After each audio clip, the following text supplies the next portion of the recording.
All right, I will say good morning, a great schos, Baruch Hashem, to be able to continue in Maseches Zevachim today. Begin by thanking all of our sponsors for this morning's shir.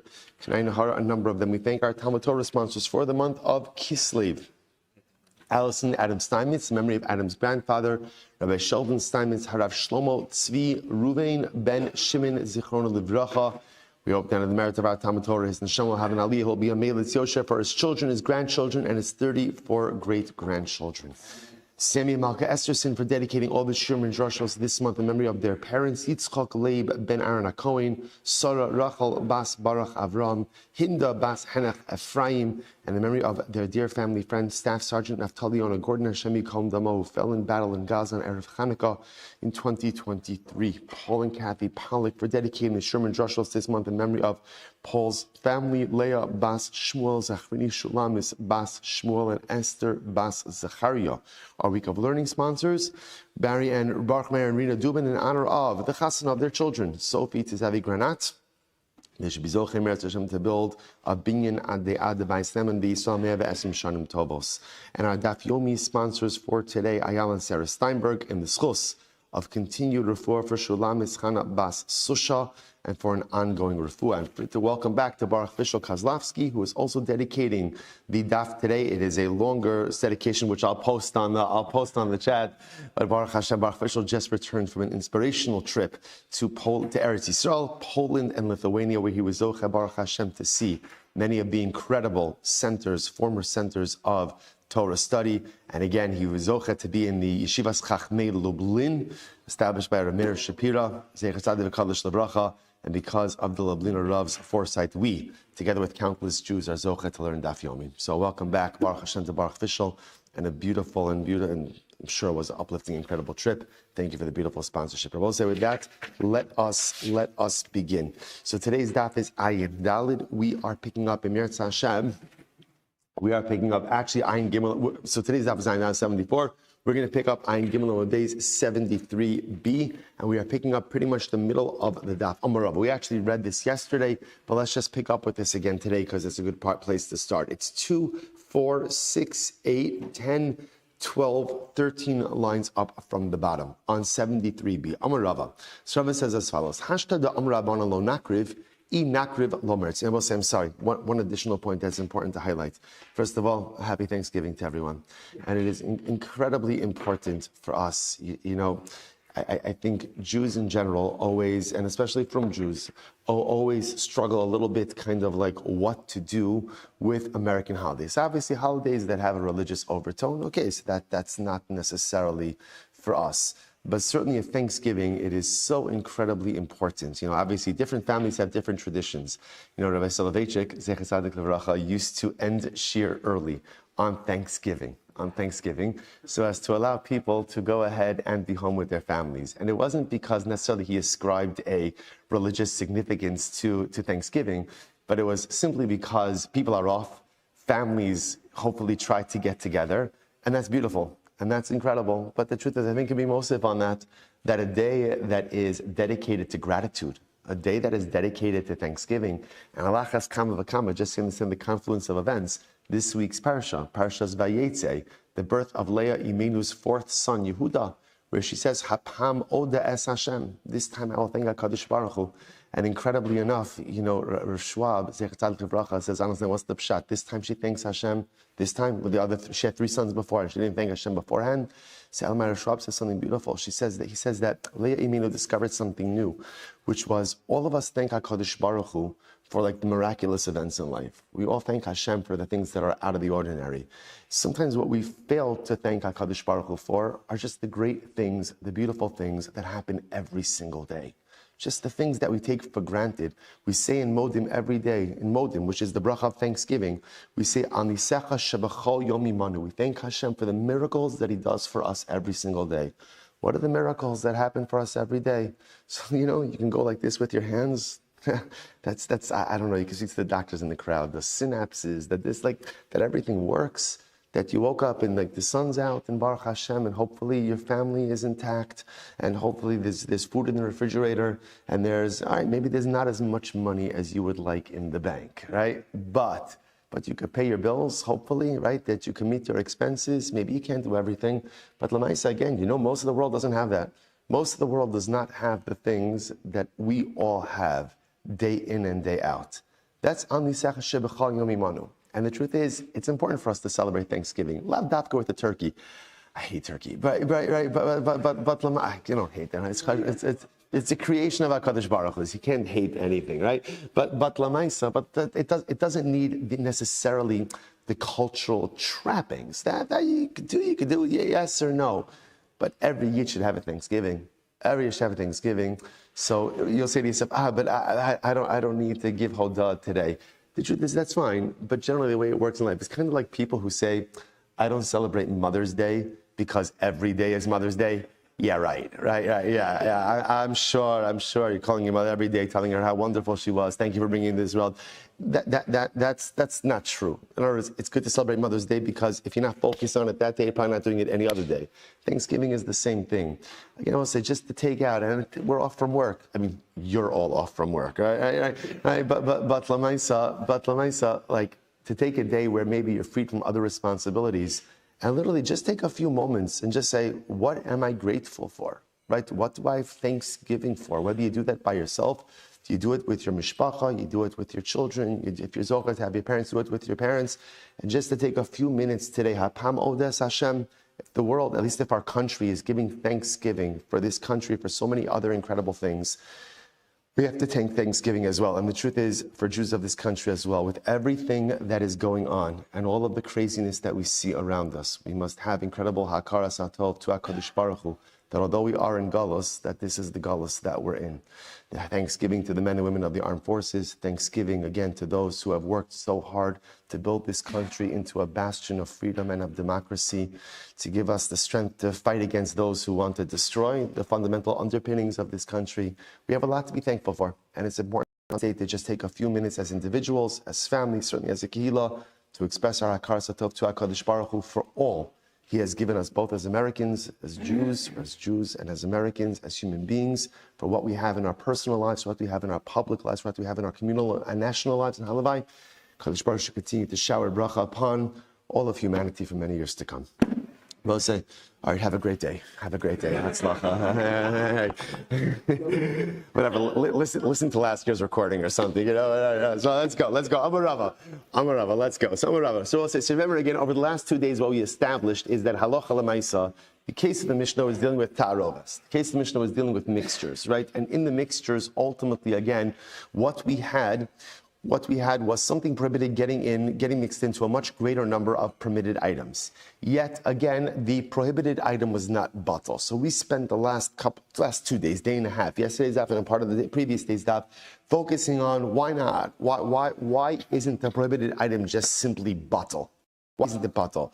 The quick answer to that is because it's the davar sheba minyan. It's chashuv, it's important. And again, the mechanics of that, es shadarka limnos, kol shadarka limnos, so we focus on all that. But bottom line is, the item, the prohibited item, in this case, the prohibited animal that gets mixed in is chashuv, is important, and therefore it is not batal. Okay, so now comes along Rava. This is the follow-up. Amar Rava. Hashna da amir rabbana lo nakriv. Now that the rabbi says, so any of these cases, remember, these are all carbonic cases, where a prohibited carbon or a prohibited animal is getting mixed in with another group of carbonos. And therefore, again, the halacha is you can't offer up any of those animals as carbonos. Now, again, remember, we're not going through each case in the Mishnah, so different cases in the Mishnah have different realities. So, for example, in the case of the chatas, right, the group of chatas offerings, there's no remedy at all. You just have to let them all die, unfortunately. In other cases of mixed up carbonos, ultimately, again, you can allow them to graze so they develop a mum, redeem the whole chevra, and so on and so forth. But point is, you can't offer up any of those mixtures of animals as is. That's the halacha. Comes along Rav, and Rav says, Hashta de Amri Rabbana lo nakriv. Now that the rabbi said you can't offer up any of these karbanos, the Gemara says, I nakriv lo maratzi. What if you did it? What if you did it? What if you ended up offering offering up these karbanos. So what's the halacha? Lo maratzi. Lo maratzi means they do not work. In other words, they do not affect atonement. They don't count towards your obligation. So in other words, now that you're not allowed to offer up any of these mixtures of animals, if you did so, it does not go ahead and take care of your carbonic obligation. Okay? Seems to be a pretty straightforward statement. Says the Gemara, listen to this. Says Mar Esvei Rav Huna bar Yehuda l'Rava. Rav Huna bar Huna brings kasha to Rava. Chatos. Listen to this. Chatos shenis arva ba'ola. Ba'ola shenis arva b'chatos. So we'll say. So this is talking about bird offerings. So, but remember again, it's actually last parak, right? Bird chatos. Bird chatos. So bird ola. We'll say quick chazara. So right, chatos. How many simanim? How many simanim? One. Where's the blood? It's a 50-50 chance you got on this one, right? Below, excellent, lamata, good. Ola, 2 simanim, and lamala, excellent again. Remember, again, chatos, everything burned together, or I should say chatos, excuse me. The only thing that's offered up is the blood. Everything else goes to the kohen. Ola, head and body burned separately. Obviously, it's an ola, so nothing consumed by the kohanim. So in this case over here, you have a bird chatos and a bird ola. Now what happens? They got mixed in with each other. Now obviously that could be a problem because remember again, it's the same type of bird for both offerings. Either again a tar, right, a turtle dove, or a yona. Or I should say a toro ben yona, a turtle dove, or a pigeon. So the Gemara says, what's the halacha? So in this case over here, so remember, chatas offerings are complicated, right? Because again, chatas doesn't really have redemption. So because of that, again, even if it got mixed in, so again, chatas shenis arba ba'ola, va'ola shenis arba b'chatas, afilu achas beribo yamusu kulan. Even if it's 1 in 10,000, you have to allow the whole mixture to die. This is what ends up happening whenever you have chatas issues. When is this? So when is this? So this is very interesting. The Kohen Nimlach, this is fascinating. That presupposes that after the mixture occurs, the Kohen comes and asks a shaila, right? If the Kohen she'ein Nimlach, but if the Kohen didn't ask a shaila, and instead what did he do? He offered up the karbanos. And what did he do? Asa lemalan. If he offered up all of the birds, lamala means what? Above the chota sikra. In other words, he did the blood applications above the red line. Then what? Mechza kasher, mechza pasel. Half of the birds will be kasher, half of the birds will be pasel. Right? Because again, remember, we assume that in this mixture, some of them are half, well, he's calling it half, right? Half are chatos, half are ola. Therefore, half of the birds will be kasher as an ola, half of the birds will be pasel as chatos. Lemata, if he offered all of them lamata, did the blood application lamata, mechza kasher, mechza pasel. Same thing. Half of the birds will be kasher, half of the birds will be pasel. Achos lamata v'achos lamala. What if he did one above and one below? Then shnehen psulos. Then ultimately, again, both of them will be pasul. Now we'll say, why if you did one above, one below? Why are both of them pasul? Shani Omer chatas kreva lamala va'ola kreva lamata. Since already there's been so much confusion over here, right? So much mixture. I have to be further concerned that even that the Kohen did the chatas in the wrong place and the ola in the wrong place. So we'll say, what's the point of all this? What do you see from here? So what's fascinating about this is this seems to directly contradict Rava. Because what's happening here? What's happening here is, if the Kohen were to ask, right, you have a mixture now of chatas and ola birds. If the Kohen were to ask, excuse me, what should I do with this? What will we tell him? What will we tell him? What will we tell him? Nothing. Don't do anything. Don't offer up anything. Yet, what's the halacha? If he did offer them up, then what? At least some number of them are going to be kosher. That contradicts Rava, because Rava said that halacha l'maisa, whenever you have a situation of karbanos that are not supposed to be offered, and you did so, you offered it, halacha l'maisa said lo maratzi, it doesn't work. So this contradicts Rava. This contradicts Rava. Ella hakiman damar bali chayim nidchin. Rather, again, what you have to say is according to Rava. Rava's statement goes according to the opinion that says that's Bali Chaim Nidchin. Now, Bali Chaim Nidchin, we've actually seen this concept before. Bali Chaim Nidchin means that sometimes an animal could be fundamentally set aside for non-use. That once there is a problematic issue with it, it could be fundamentally set aside for non-use. So the Gemara says, Hakimanda Amar Bali Chaim Ein Nidchin, versus the brisa that we just read before about the mixture, ultimately, again, of the chatas and the bird chatas, bird ola. That goes according to the opinion that says animals are not fundamentally or completely set aside. So therefore, Rava's worldview is Bali Chaim Nidchin. Rava's worldview is once a carbon cannot be offered up, halacha l'maisa, it is fundamentally set aside for non-use, which means even if you offer it up, it's irrelevant and doesn't do anything. The brayse that we just quoted, that Rav Huna Bar Yehuda just quoted, is going to be opinion that says Balei Chaim ein nidchin. That sometimes there are karbanos that you're not supposed to offer, but if you offer them, they still could affect some type of carbonic reality. So the Gemara says, 1 second. But 1 second, everyone agrees, I will say, that shchutin, once an animal has been shechted, if let's say again it was shechted and it's not fit for sacrificial use, it is forever unusable. And yet, top of Ayin Dalet, 74a, the Gemara says, Utnan we learned, Rabbi Elazar says, just to give you the context of this case, this is a case ultimately again where you shechted an animal that was a balmum. The Kohen shechted an animal that was a balmum, and then the parts of that carbon got mixed in with other valid carbonic parts. So now what do you do? Rabbi Elazar says, Im karav harosh shel echad mehen yikrevu kol harashim. So Rabbi Elazar says essentially, if you already offered up the head of one of them, you could offer up the head of the rest of them. The Gemara says, so we'll say now the logic behind that is because if one of the heads was already offered up, perhaps you could assume that it was the head of the invalid carbon that was already offered up. Once that was offered up, you should be able to offer up the rest of them. So what do you see from here? Now this is by an animal that was shchuta, right? This is ultimately again by an animal that was already shechted. So halacha l'maisa again, what do you see from here? That even by a shchuta animal, we say balei chayim ina nidchin. That ultimately again, that animals that were shechted are not fully set aside for non-use. To which the Gemara says, Huda Amar ki Chanana Mitzri. He always like Chanana Mitzri. What is Chanana Mitzri? This is incredible. The Tzanya Chanana Mitzri Omer Afilu Dam Bekos Mevi Chaberu Umizabeglo. So literally translated, even if the blood is in the cup, you bring the other carbon and ultimately again make it as a pair to the first. Now what does that mean? Take a look at Rashi. This is actually a great case. Afilu Dam, second line down from the top in Rashi. Seir Hanase Bifnim Bekos Shekvar Nishchat. So we'll say, so here's the following case. On Yom Kippur, remember again, you have two siyum, you have two goats. One is offered up inside the Beis HaMikdash, and one is sent out to Azazel. Now they're a pair. Remember again, the Mishnah Maseches Yoma brings down, we draw lots, right? He says, La Hashem, La Azazel, they're a pair. What happens if you shechted what we call the inner chatas? Because remember again, I will say this is a sir bifnim. We spent a lot of time on this in the beginning, earlier in Masechta. So let's say you shechted the seir la Hashem. You already have the blood in the kos. So you're ready for the sprinkling. And then what happens? It's Azazel, right? It's Azazel counterpart, right? The one that's supposed to be sent out, thrown off the cliff, dies. So almost all the other opinions say you got to redo the whole process, right? Because they're a pair. Therefore, you can't. So if one of the chevra dies, you have to start again. Chanan HaMitzri is of the opinion. He says, no, you don't have to start again. Rather, just get a new seir la'azazel.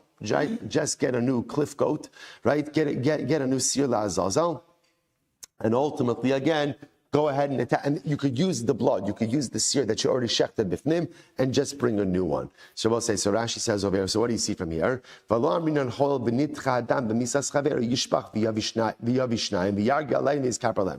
do you see from here? Chanana Mitzri is the one who says that Balei Chayim Eina Nitchin Afilu B'Shchuta. So this is a unique idea. So Chanana Mitzri is of the opinion that says that even if an animal was shechted already and then set aside for, it doesn't become permanently set aside for non-use.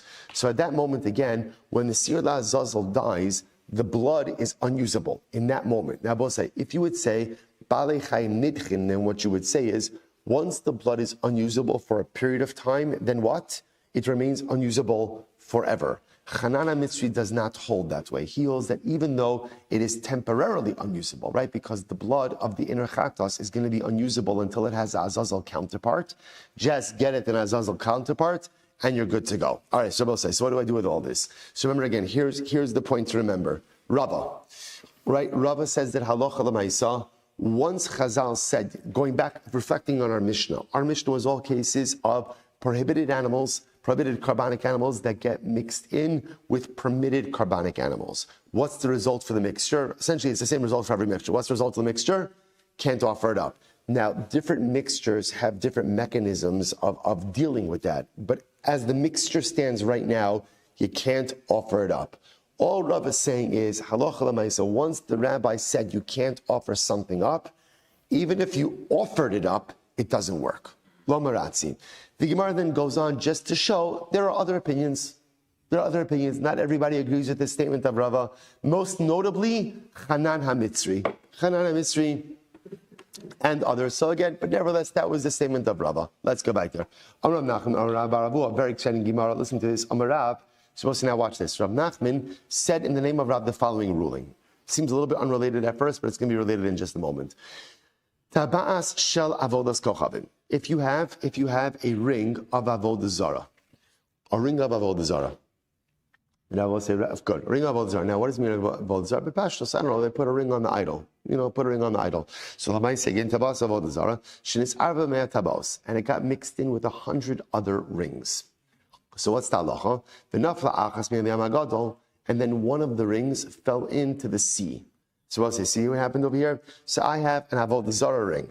My avodah zara ring, it's not my avodah zara ring. I don't want an avodah zara ring, right? In other words, an avodah zara ring gets mixed in with 100 of my rings. 100 of my rings. Good. So I'll say, so now what happens? Now, obviously, avodah zara, we'll say generally, what's the halacha with avodah zara when it gets mixed into something? Back to our avodah zara days. What's the halacha? It's not batal. Avodah zara is not batal. Right? So therefore, again, when that avodah zara ring gets mixed in with my 100 rings, b'pashtos, the mixture is aser. Now something interesting happens, which is, you're like, finally, something interesting happens, right? So now something interesting happens. Right? Now, one ring falls into the sea. So one ring is into the sea. So both say, so now watch this, it's incredible. So Rav says, hutra kulan, all the rings are permitted. Incredible, no? All the rings are permitted. Why? Why? Because I say that the ring that fell into the sea was the prohibited ring. Incredible. One ring fell aside from the mixture. I say the one ring that fell into the sea, that was the avodah zara ring.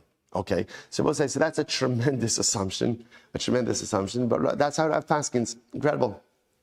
So the Gemara says, now watch this. Eisvei Rav Nachman. So Rav is Rav Nachman. And I remember again, it's Rav Nachman who's quoting Rav. So Rav is the question to Rav Nachman. Afilu achas beribo yamusu kulan.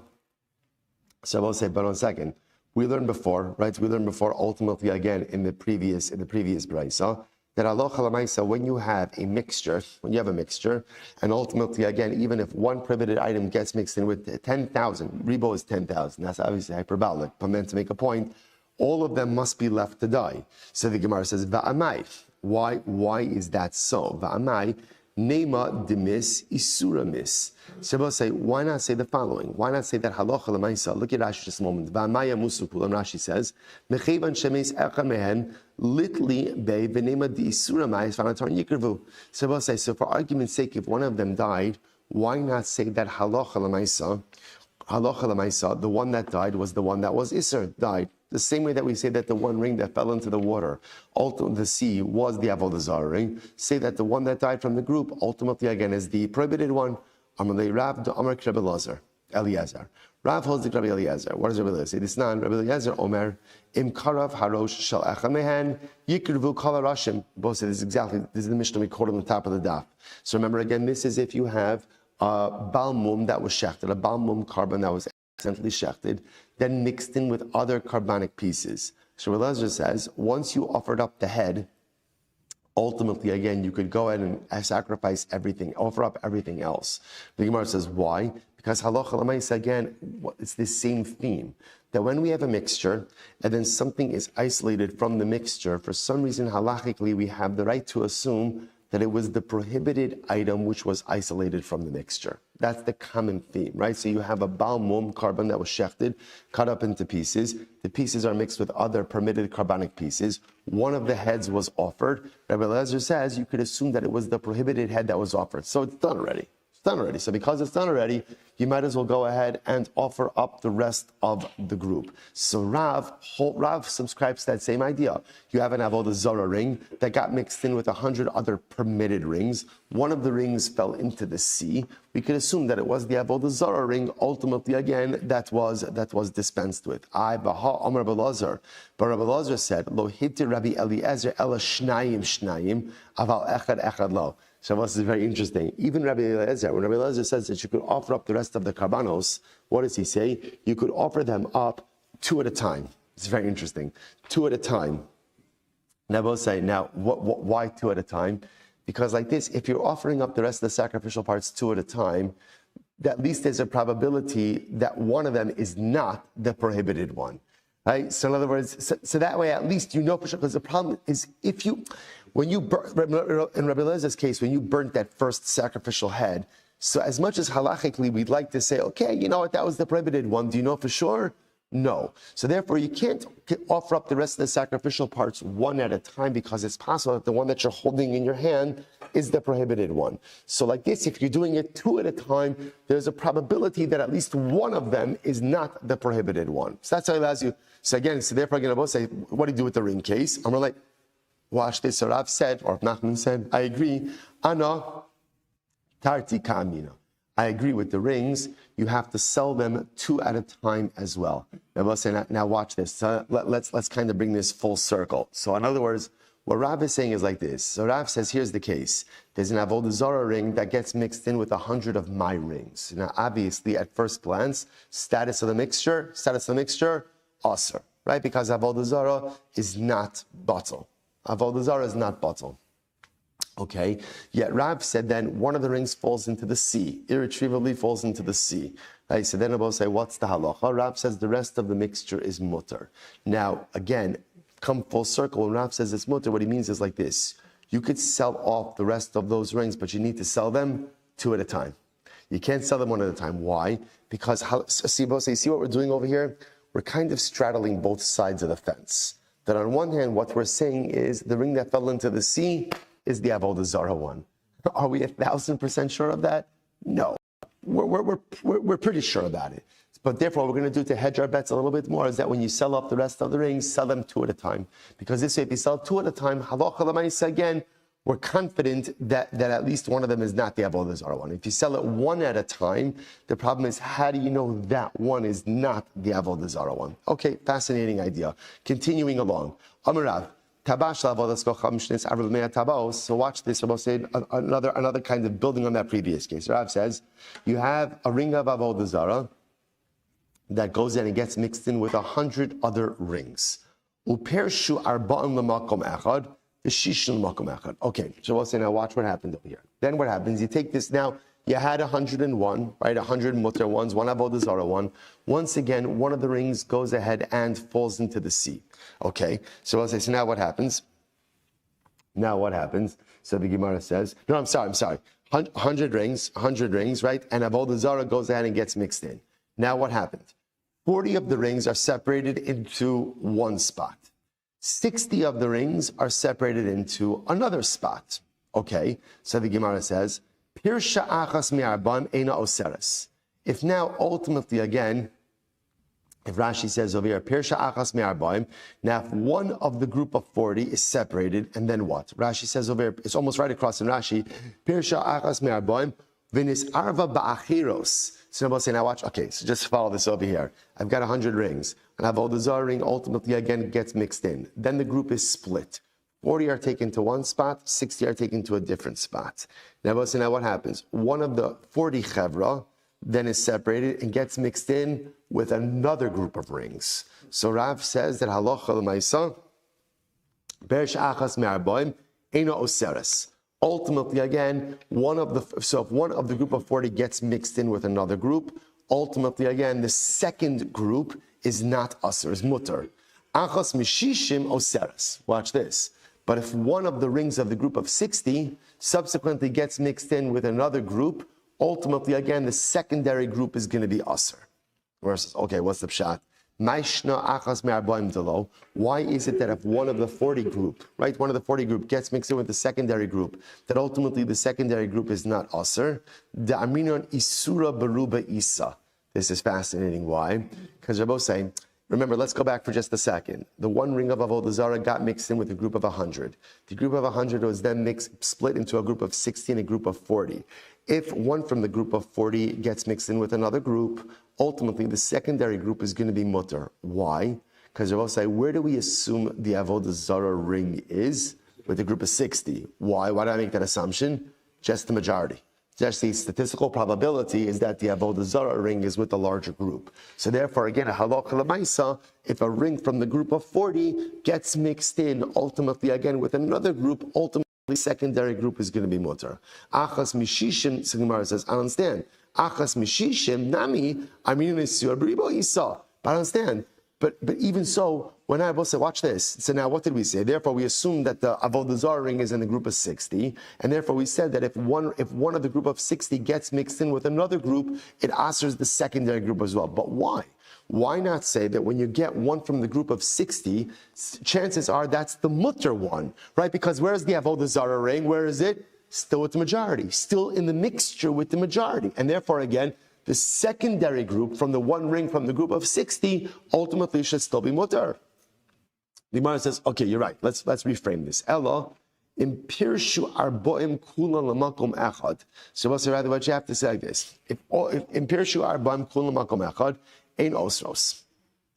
If halacha l'maisa, the 40 were separated out of the original group, ultimately, again, to one place, they do not go ahead and convey any isser. Now, what does that mean? Take a look at Rashi for just a moment. Rashi is right across. Ella, haki kamar, pershu ha'arbaim kulam makom echad, v'nis arvu b'shar tabaos, einon osrim. Darminon isura b'shishim isa. Now, we'll say, so now we're reframing the case. What's the case? Same thing.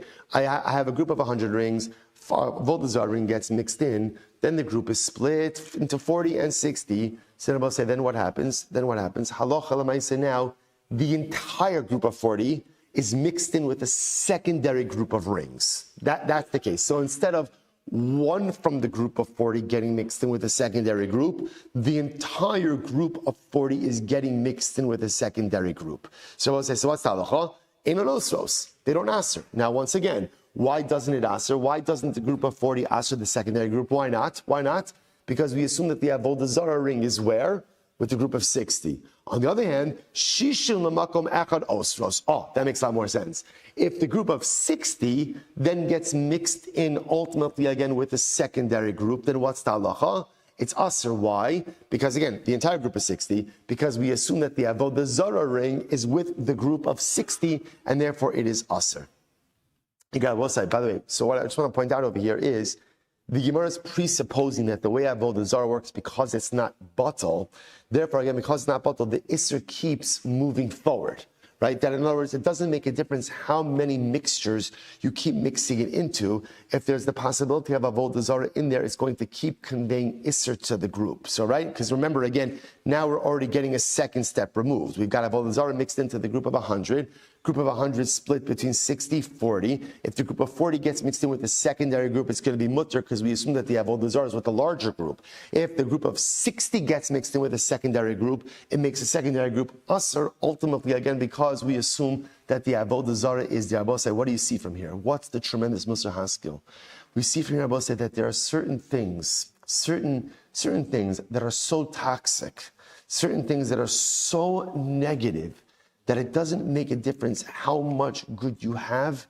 It fundamentally erodes all of the good that is, all of the good that may be around you. And Abba said, we know this. That's why the Rambam writes that there are certain midos that halacha l'maisa, again, no matter how much good you have to eliminate them in totality, right? Chief amongst them is kas, anger. The Rambam says, and again I will say, there are certain character traits, certain behaviors that no matter, in general, the way life works is all of us have deficiencies, right? All of us have deficiencies. All of us have things that in any given moment are broken inside of us. And the truth is also all of us have, and even though I know that, I also know I'm not fixing them right now. I'm not. As much as I'd love to, I can't, I won't. We all have stuff like that. I know that it's glaringly broken inside of me right now. But I also know that for whatever the reason, I'm not actively fixing it. So what do you do? You try to, I guess for lack of a better term, like not leverage your risk, but hedge your right? Hedge what? Hedge your bet. You know how I would call it like triage. All of us live with certain inconsistencies, that I know I'm not fixing right now. I know I have to fix it, but for whatever the reason, I know I'm not fixing it right now. But what I need to do is I need to kind of balance the equation a little bit. So what do? I bolster myself with some additional good. And although the additional good does not fix the stuff that's broken, it helps to address it at least a little bit. It helps just a little bit until I can get to it. Right? It's like anything in life, right? A person runs a business. There's a million things you want to do in your business. I would assume, I'm not a business, but I would assume there's a million things you want to do in your business. I can't do everything right now. So I have to create a hierarchy of what I have to do. So I'm addressing issues 1, 2, and 3. 4, 5, and 6 are important, but I know I can't get to them right now. But they're still glaring issues. So I need to figure out how to triage a little bit, kind of keep those things in check. I'll get to them when I get to them. That's a lot like life. In other words, in myself, there's a whole bunch of things I have to fix. There are things I'm going to fix now, and there are other things that I can't get to right now. But I need to figure out a way to kind of make sure they don't get worse. So I got to Band-Aid them.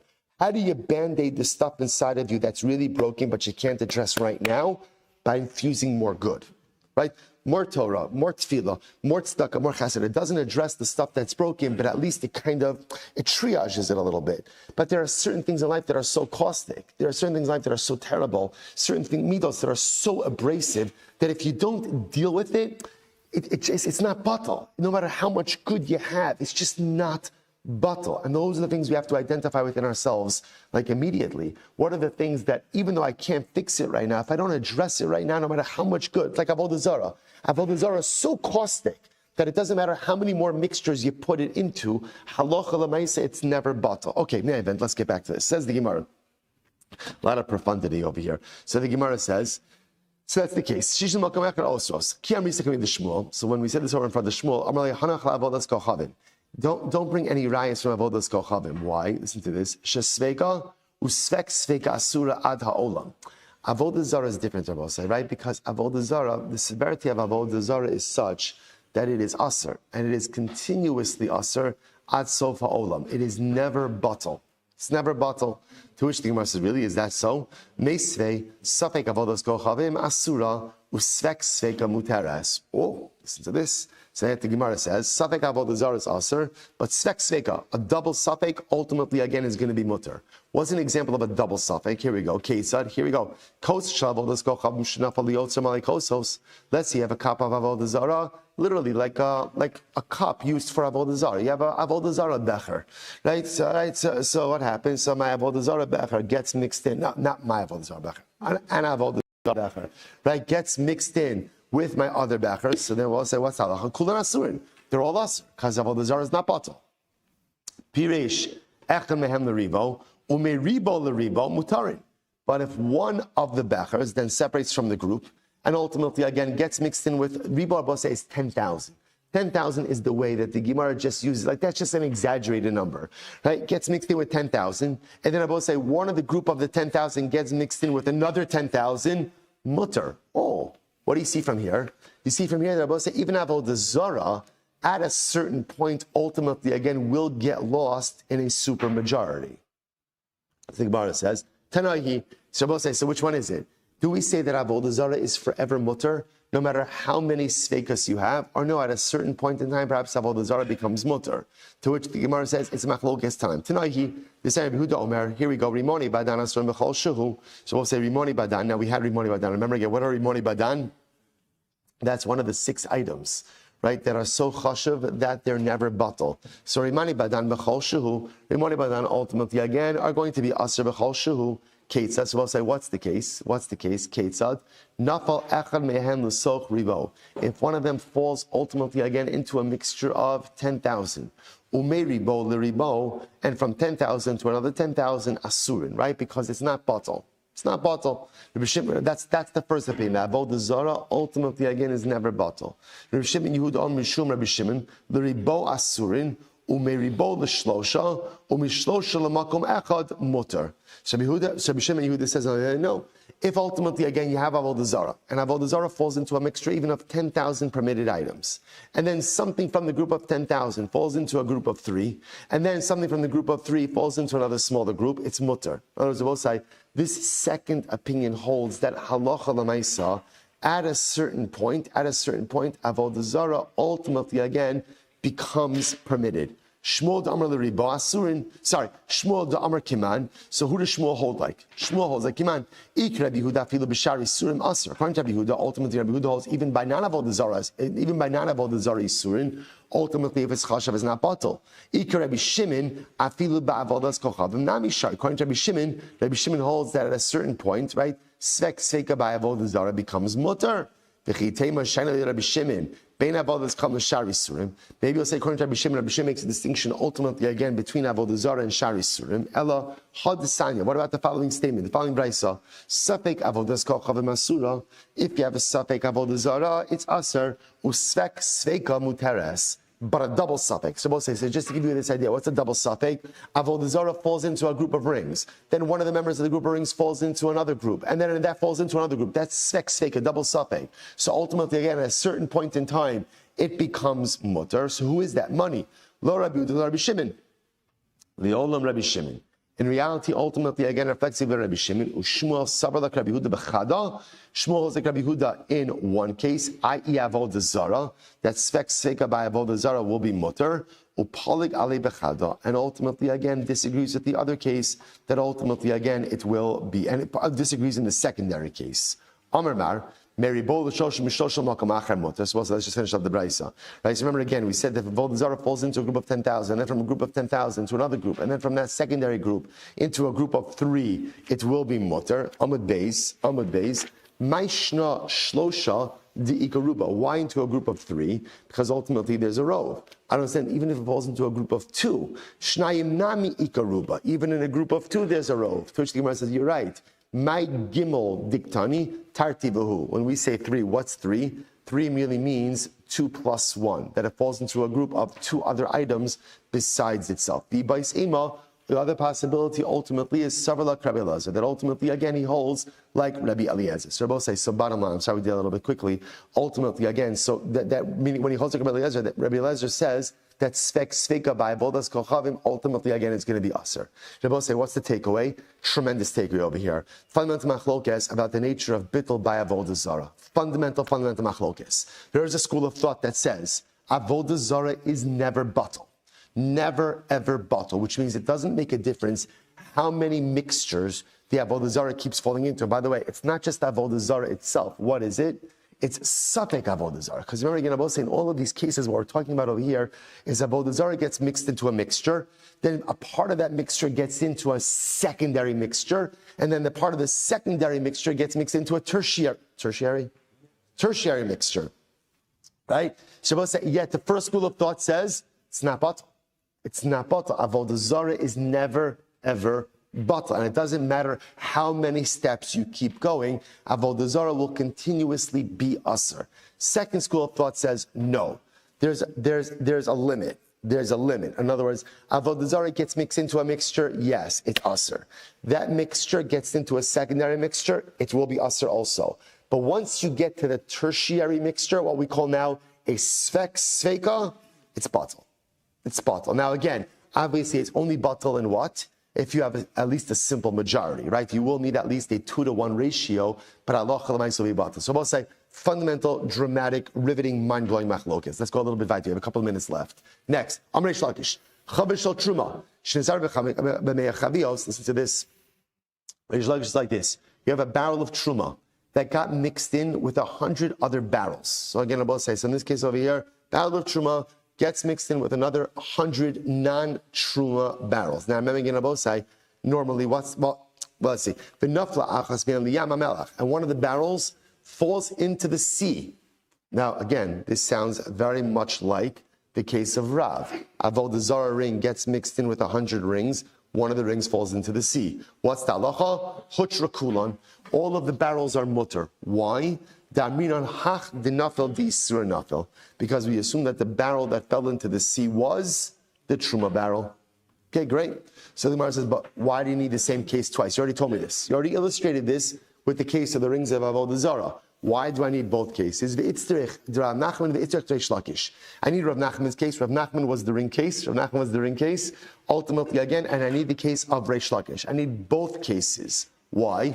The imid Rav Nachman, if it were just from Nachman from the ring case, Hava amina hani mili avodas kochavim de'en lamatirin. I would have said like this. Maybe Rav Nachman rules that way in that case, because if you don't rule in that case, if you don't rule in that case that the ring that fell into the sea was the avodah zarah ring, there's no way to permit the mixture, right? There's no other mechanism for permitting the mixture. No,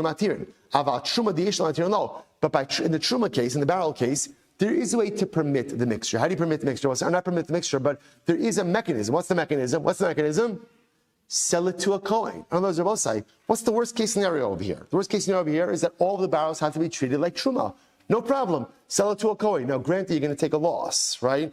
Because the Kohen literally realizes he's got you over the barrel. Right? So let's say, right? Solamaisa, why? Because remember, again, truma's for a very limited population. So you probably will take a loss, but Lamaisa, there's absolutely a mechanism for resolution. So I might have thought, the only time we say that we could assume that the item that fell into the sea is the avodah zarah item is when that's the only mechanism of resolution, and therefore you buy avodah zarah. That makes sense. But where there is another mechanism of a resolution, like buy truma, you can sell it to a Kohen. Maybe we don't make the assumption that the barrel that fell into the sea was the truma barrel. V'imi the Reish Lakish, and if you just learned from Reish Lakish, remember again, Reish Lakish is the barrel case. Havamina chavis the minkra nefilasa. It's very interesting. I would have said, when does this concept apply? Ultimately, again, by a barrel, because when a barrel falls into the sea and leaves the mixture, it's recognizable. But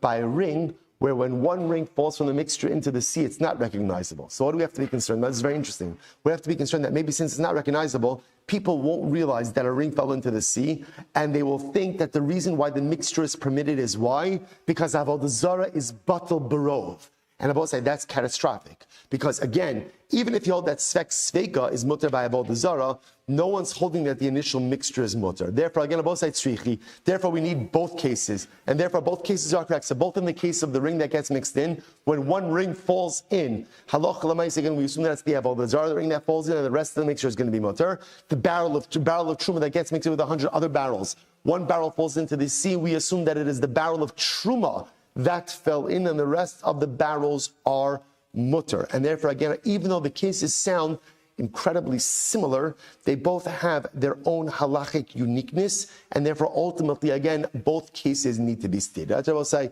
We'll stop over here for today. We're fine. We're good. We'll pick up here tomorrow. We'll say, shkoyach. All right, Chevron Zoom, have a great day, everyone. It's recognizable. Can't we just take it out? Know which one it is. Say that again.